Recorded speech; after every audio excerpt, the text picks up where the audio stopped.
최근 경기도 여주의 한 로또 판매장에서 1등이 무려 4장이나 나오면서 화제가 되고 있습니다.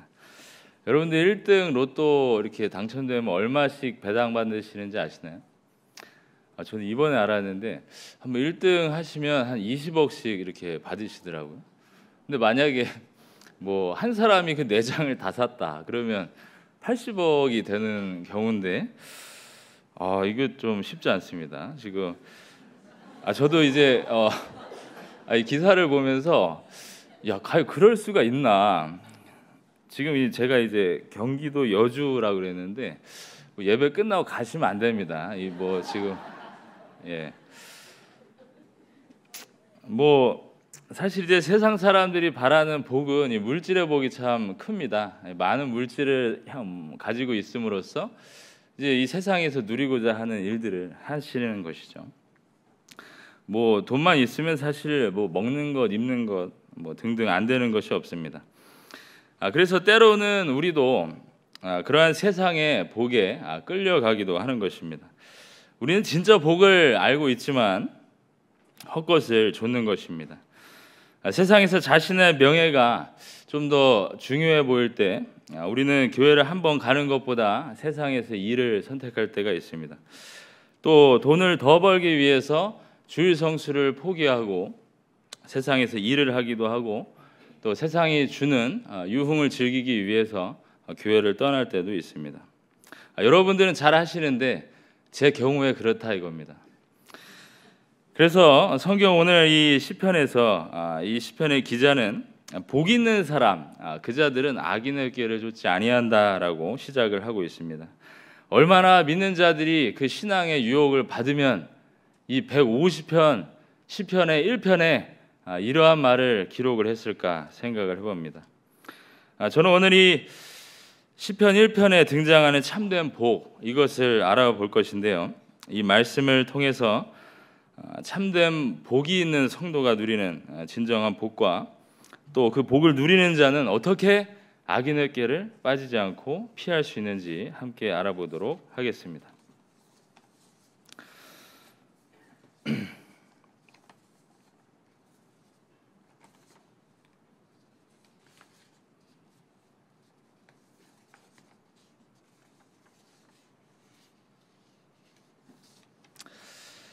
첫째로 복된 성도는 하나님의 말씀을 즐거워함으로 악인의 길을 따르지 않게 됩니다. 우리 다 같이 1절에서 2절 말씀을 저와 여러분이 한 목소리로 읽겠습니다. 복 있는 사람은 악인들의 꾀를 따르지 아니하며 죄인들의 길에 서지 아니하며 오만한 자들의 자리에 앉지 아니하고 오직 여호와의 율법을 즐거워하여 그의 율법을 주야로 묵상하는도다. 아멘. 먼저 이 시편 기자는 그 첫 시작을 복 있는 사람이라고 말하고 있습니다. 이 복 있는 사람은 행복한 자들이라고도 같은 의미로 여겨집니다. 그런데 이 행복한 자들은 악을 피하는 자들이다라고 말하고 있는 것입니다. 이 세상 누구도 행복을 바라지 않는 사람은 없을 것입니다. 하지만 실제 행복한 삶, 복이 있는 사람들은 소수에 불과하죠. 악인들의 꾀를 따르지 아니하는 자, 죄인들의 길에 서지 아니하는 자, 오만한 자들의 자리에 앉지 아니하는 자가 복된 자라고 말하고 있습니다. 이 지금 세 가지 죄의 어떤 행동 패턴을 지금 이 시편의 기자는 보여주고 있는데요. 처음에는 악인의 꾀를 따른다라고 했습니다. 이 따라가는 그 모습은 사실 이제 호기심이 조금만 있으면 따라갈 수가 있습니다. 근데 죄인의 길에 선다라는 것은 이 따라간다 하는 것보다는 좀 더 깊이 있는 죄에 빠지고 있다라는 것을 우리는 알 수 있습니다. 그리고 마침내 오만한 자리에 앉는다는 것은 이제 그 죄인의 모습과 같은 생각을 가지고 그 자리에 앉아 있다는 사실. 마치 파리지옥 같이 점점 깊은 수렁에 빠져가는 이 악한 모습을 보여주고 있는 것입니다. 시편 기자는 듣는 이로 하여금 이 심해져가는 죄악을 피해야지만 행복해질 수 있다라는 사실을 알려주기 위해서 3번씩이나 서지도 앉지도 또 앉지도 못하게 말을 하고 있으며 이 죄의 강도는 우리가 빠져나올 수 없도록 점점 강력해진다는 사실을 일러주고 있습니다. 그렇다면 악인의 길로 가지 않는 복된 성도의 자세는 무엇입니까? 우리 2절 말씀을 읽었었는데 오직 여호와의 율법을 즐거워하여 그의 율법을 주야로 묵상하는도다라고 했습니다. 이 오직이라는 이 말씀을 통하여서 복 있는 사람이 견지해야 할 말씀이 여호와의 율법뿐이다라는 사실을 적극적으로 나타내주고 있습니다. 여기서 이 율법은 모세 오경 토라를 가리키며 하나님께서 삶의 지침으로 인류에게 주신 그 교훈을 말하고 있습니다.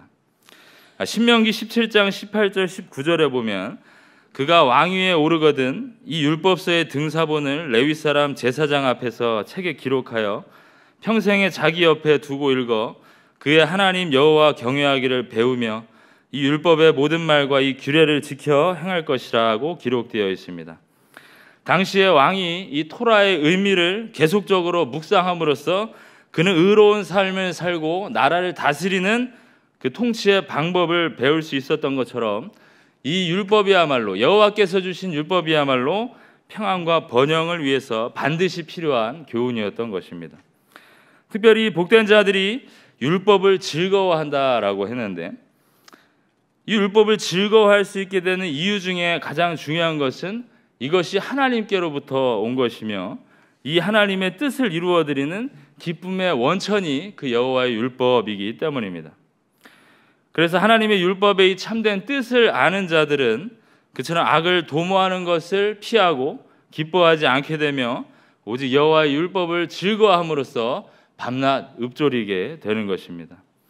그처럼 복된 자의 삶은 진정한 인간의 삶의 목적인 여호와 하나님의 말씀을 즐거워하는 또 따라가는 삶임을 이 시편 기자가 강조함으로써 그것이야말로 복된 자가 악을 피하는 유일한 길이다라고 말씀하고 있는 것입니다. 전 세계 3,400여 언어로 번역되어서 읽히고 있고 수천 년 동안 다양한 언어와 다양한 저자로 번역되어 전 세계적으로 배포되었으며 지금도 여전히 많은 사람들에게 읽혀지고 있는 책은 무엇일까요? 잘 아시네. 성경입니다. 2023년 조사에 따르면 이 50년여간의 이 출판 부수를 따져서 성경이 39억 부라는 판매고를 올리며 압도적인 1위를 했다고 합니다. 뭐 39억 부 뿐이겠습니까? 50년 조사한 건데 어마어마하게 읽었을 것입니다. 여러분들 그러면 한번 생각을 해보시기 바랍니다. 이 성경이라는 예수 그리스도라는 이 한 주제를 담은 책이 수천 년 읽혀졌는데 여러분들 이게 사람의 뜻대로 되는 일입니까? 절대로 그렇지 않습니다. 이것이야말로 하나님이 인류에게 주시기 위한 참된 사랑입니다. 이 말씀을 읽어야지만 이 교훈을 견지해야지만 사람이 바른 길로 갈 수 있다는 하나님의 지침인 것입니다. 아담 이후로 인류는 타락의 길을 걸었습니다. 그 값으로 뭘 받았죠? 사망을 받았습니다.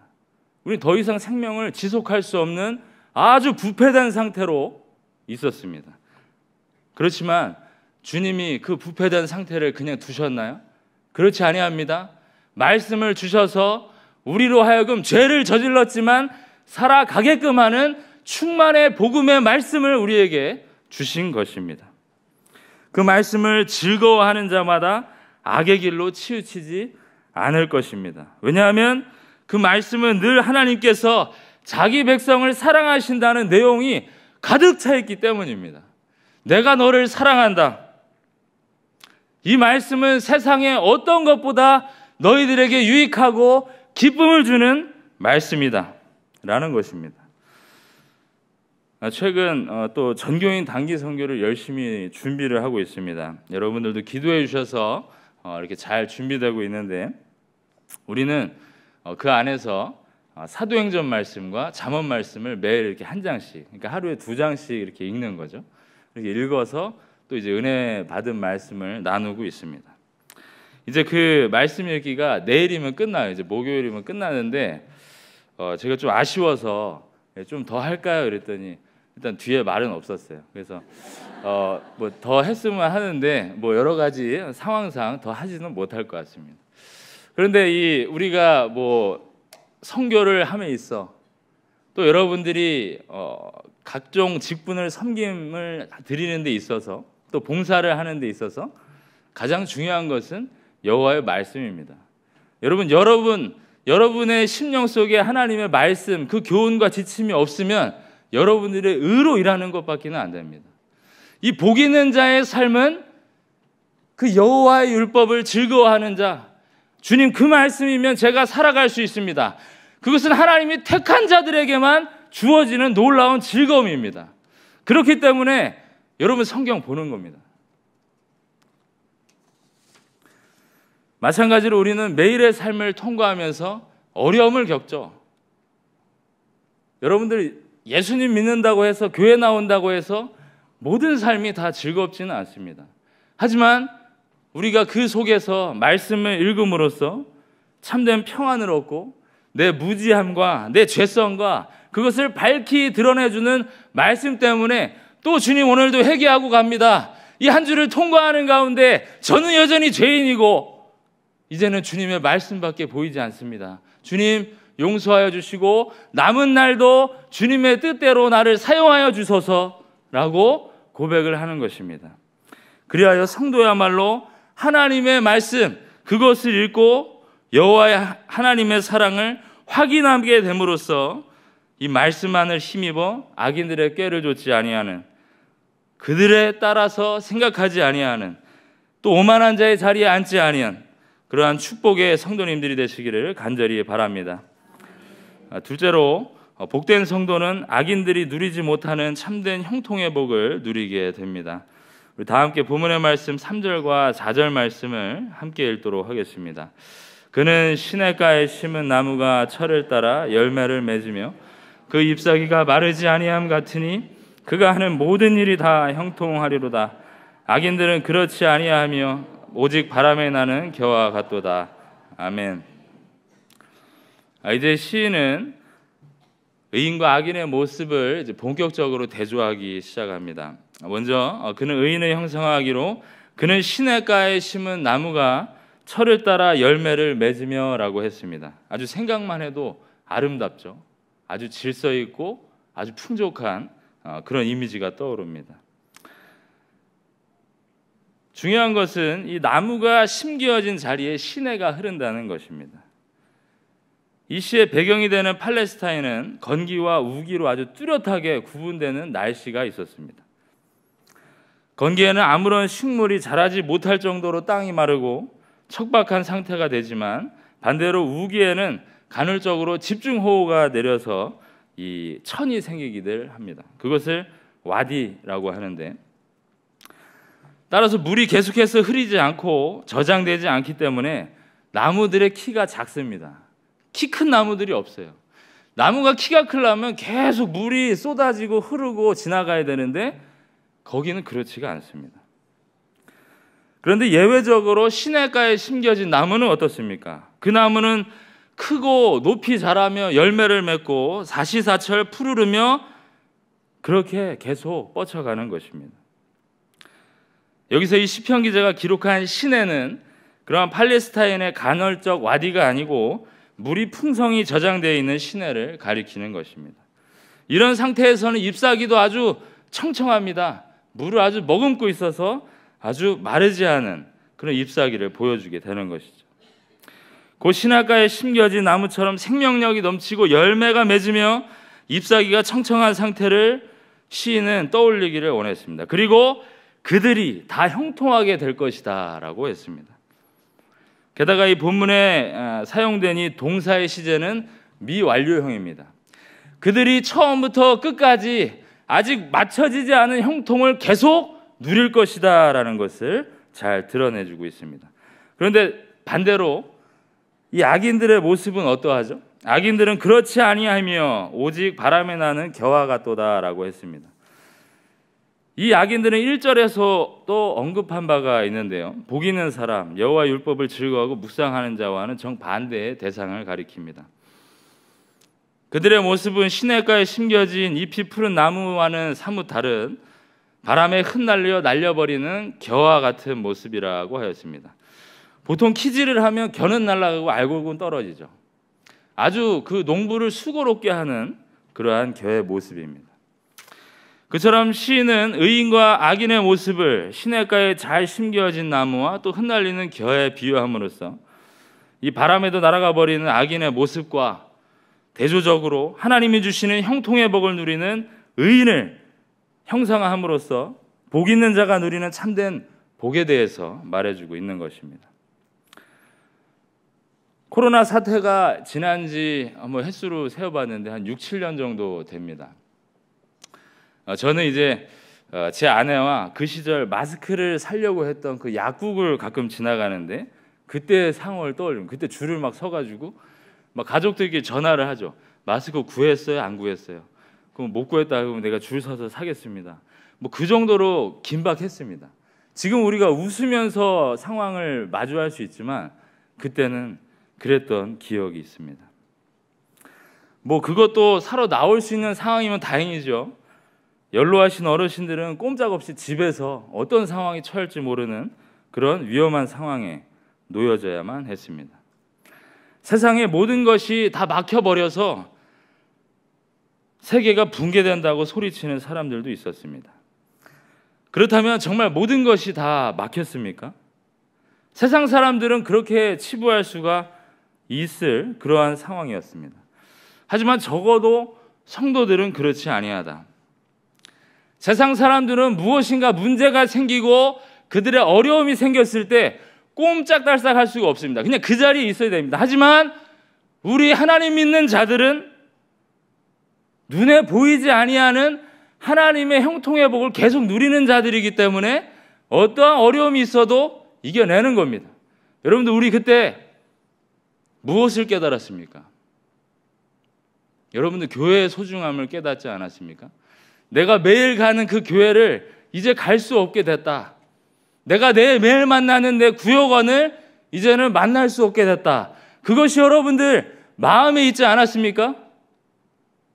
정말로 내가 쉽게 그렇게 교회에 걸어서 갔는데 내가 기도했던 그 성전에 갔었는데 이제는 못 간다.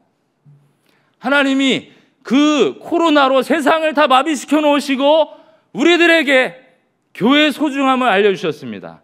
그리고 내 옆에 있는 동역자의 소중함을 알려주셨습니다. 참 그때 생각하면 슬프지만 또 기쁘지만 또 슬픈 그런 일들이었습니다. 당시 담임 목사님께서는 예배당 예배를 중지시키고 온라인 예배로 전환시키셨습니다. 어떻게든 성도님들에게 말씀을 전해야 된다. 그리고 문자, 카톡, 전화 할 수 있는 대로 다 연락을 취하고 매주 우체국에 왕도를 보냈습니다. 여러분들 각 가정에 왕도를 보냈습니다. 정말 긴 시간이었어요. 얼마나 그 왕도를 접어가지고 우체국에 갖다 주는 일을 많이 했냐면 그 여기 등촌동 우체국장님이 나중에 이제 마지막입니다 하고 전달을 했는데 그분이 나오셔가지고 고생하셨다고 그 우체국 선물을 하나씩 더 저희 손에 다 쥐어주셨어요. 제가 잊지 못해요. 우리는 그러한 시간을 통과하면서 세상이 멈추고 모든 것이 진행되지 않는 상황 속에서 하나님의 형통을 체험합니다. 그리고 코로나 이후 좀 편안했으면 좋겠는데 또 전쟁이 닥쳤습니다. 뭐 러시아, 우크라이나, 뭐 이란, 이스라엘, 중동 지역. 실제로 지금 예루살렘에 계신 이종현 선교사님 가족이 사실 금요일에 입국 예정이셨습니다. 근데 지금 전쟁이 좀 심화돼서 비행기표가 취소됐다고 저한테 연락을 주셨습니다. 참 안타까운 상황인 것 같습니다. 우리 저 뒤에 지금 선교사님들 많이 앉아 계신데 아마 피부로 다 체험하고 계실 것입니다. 이러한 상황은 우리에게 있어서 안타까운 상황으로 보일지 모르겠지만 시냇가에 심겨진 나무에 열매가 맺혀지는 것은 복된 성도를 통해서 이루어지는데 반드시 여러분들 하나님의 택한 백성들을 통해서 이루어질 것을 반드시 확신하시기를 바랍니다. 여러분들의 가정에, 여러분들의 직장에 어려움이 닥쳤습니까? 세상 사람들은 안 됐다, 야 어떻게 하냐, 이제는 뭐 망했니? 라고 할 수 있을지 모르겠지만 여러분들, 하나님의 그 터전에 심겨진 자들의 그 뿌리 옆에 지나가는 생명수를 기억하시고 반드시 우리를 형통의 길로 인도하실 그 하나님만 의지해서 잘 될 때나 안 될 때나 그 하나님의 형통하심을 맛보아 누리시는 여러분들 되시기를 간절히 바랍니다. 셋째로, 복된 성도는 여호와께서 인정하시는 자들로서 심판이 아닌 구원의 복을 누리게 됩니다. 다 함께 본문의 말씀 5절과 6절을 함께 읽도록 하겠습니다. 그러므로 악인들은 심판을 견디지 못하며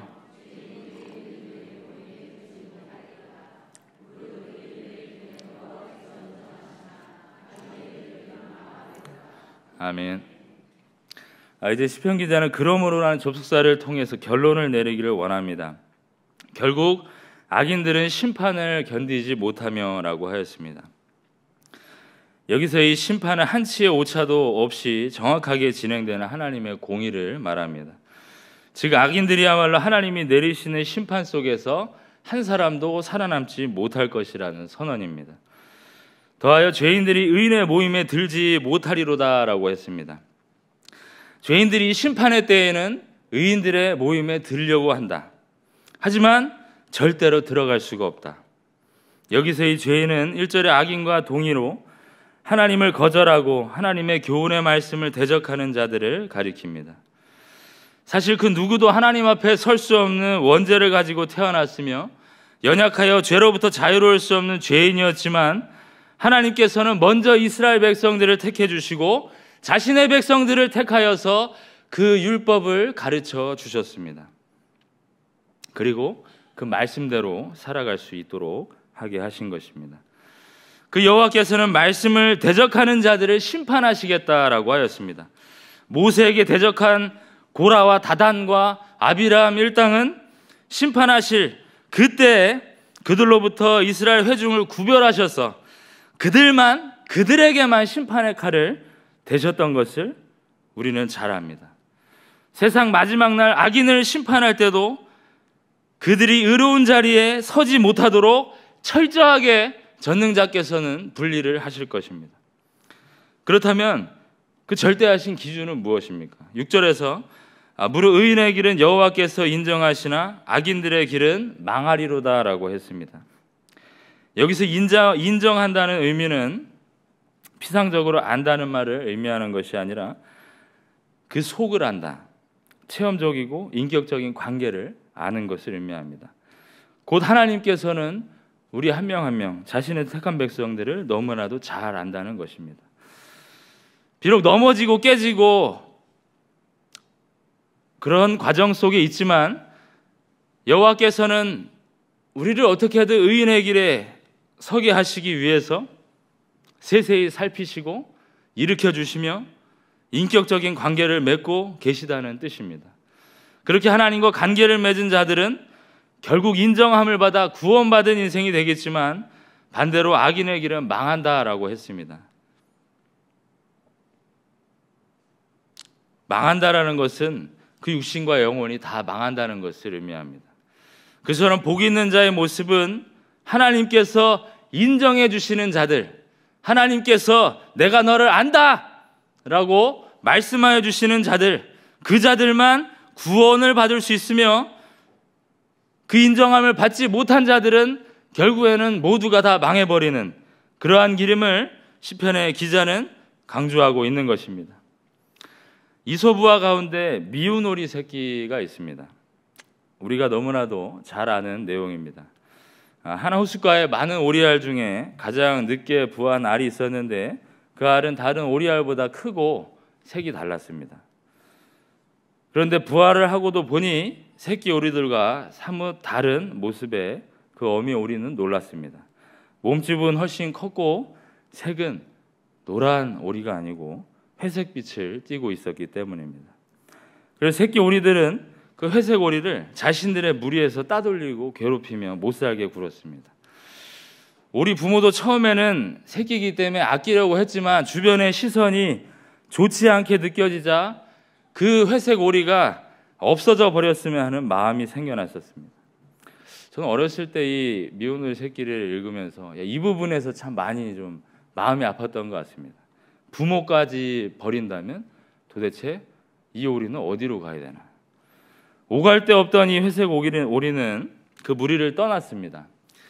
그리고 이리저리 떠돌았지만 그 생긴 모습 때문에 어느 곳에서도 환영받지 못하는 신세가 되었습니다. 그리고 한참을 돌아 시간이 지나 호숫가에 갔는데 한 100조의 무리를 발견한 겁니다. 지금부터는 약간 해피엔딩이죠.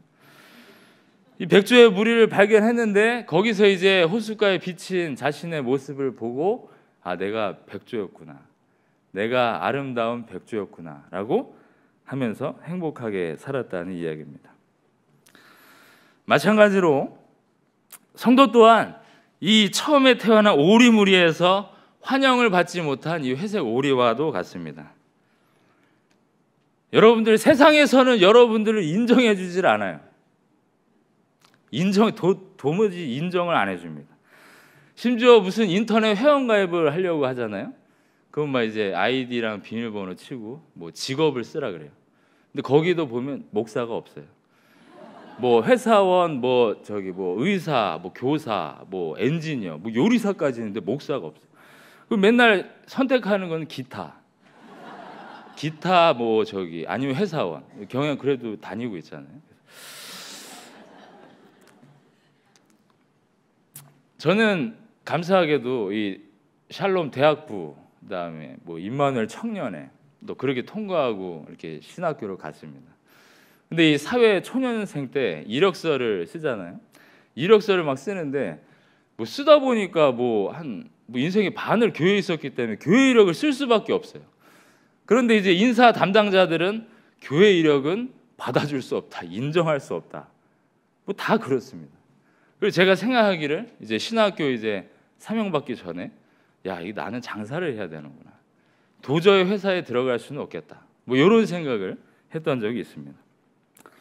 여러분들도 이와 같은 많은 경험들이 있지 않습니까? 하지만 심판 때가 되면 그 입장은 완전히 바뀝니다.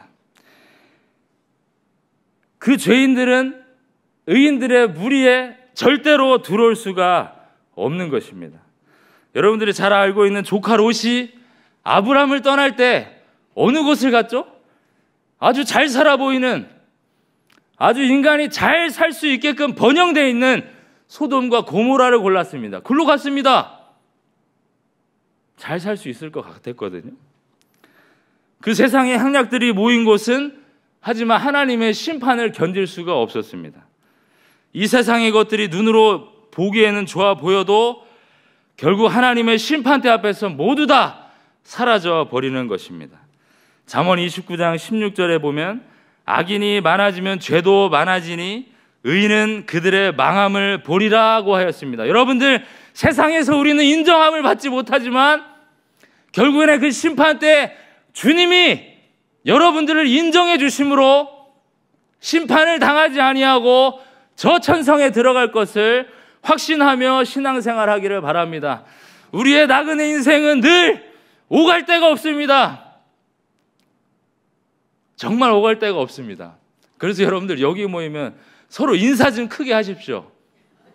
잘 견디고 오셨습니다. 또 견디고 또 한번 살아봅시다. 무엇으로요? 주님의 은혜. 주님이 인정받는 자로 삽시다. 그 의인의 무리에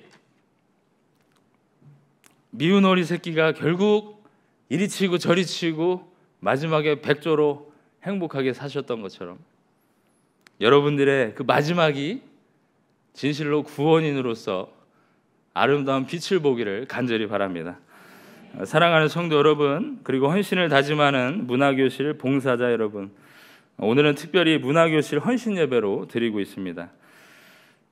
이 시대에, 영적으로 홍탁한 이 시대에 참 문화교실을 섬기면서 또 동참하면서 복이 있는 자의 모습이 어떤 모습인지 증거하시는 여러분들 되시길 바랍니다.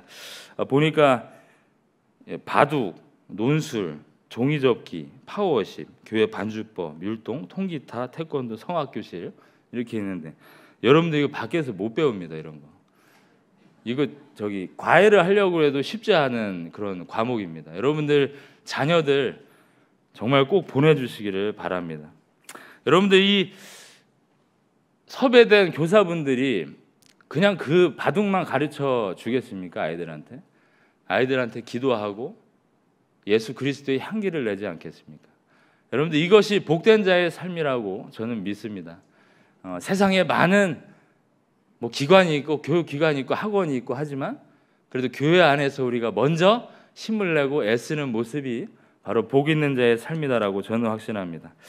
성도 여러분, 요즘 제 아내와 그리고 딸이 집으로 가는 이 5분 10분의 시간 동안 차 안에서 듣는 찬양이 있습니다. 천국은 마치 밭에 감추인 보화, 땅 속에 묻힌 아무도 모르는 보석. 아직 5살밖에 안 됐는데 이렇게 그 제목은 잘 몰라요. 근데 그거 틀어줘 이러면 이제 그겁니다. 그래서 그 천국을 마치를 이제 틀어주는데 막 재밌게 부르면서 집에 도착을 해요. 아이가 아직까지는 그래도 찬양을 찾아서 마음속으로 놓이긴 하는데 여러분들 세상 유혹이 만만치가 않습니다. 시편 기자가 괜히 또 1편에서 복 있는 자, 그 자들은 악인의 길을 쫓지 않는다라고 왜 시편 1편에서 이야기했겠습니까? 여러분들 우리가 한순간도 방심할 수가 없습니다. 여호와의 율법대로 여호와의 율법을 즐거워하지 않으면 우리는 무엇을 즐거워하겠습니까? 내 육신이 원하는 것을 즐거워하고 있을 것입니다. 그것을 우리가 너무나도 잘 알고 있기 때문에 우리의 인생에 있어서 여호와를 즐거워하는 그 일이 제1의 목적이 되시기를 간절히 바랍니다. 또 여러분들의 어려움 속에서 낭망하지만은 마십시오. 심겨진 나무 그 뿌리가 깊이 박혀서 계속해서 시냇가에 흐르는 그 물을 공급받는 것처럼 우리의 모습은 늘 연약하고 쓰러지고 낭망하고 어려움 속에 허우적거리지만 주님의 형통하신 은혜가 여러분들을 계속해서 지켜주고 계시다는 사실을 믿고 남은 날도 살아가시기를 바랍니다. 그래야 마침내 때가 되어 이 세상고를 다 마치고 우리의 삶이 전능자 앞에 갔을 때 그분이 우리를 인정해 주셔서 이제는 주님 앞에 나아가 참된 복을 누리는 진정한 복된 삶을 살아가시는 경영의 모든 성도님들 되시기를 주님의 이름으로 축원합니다.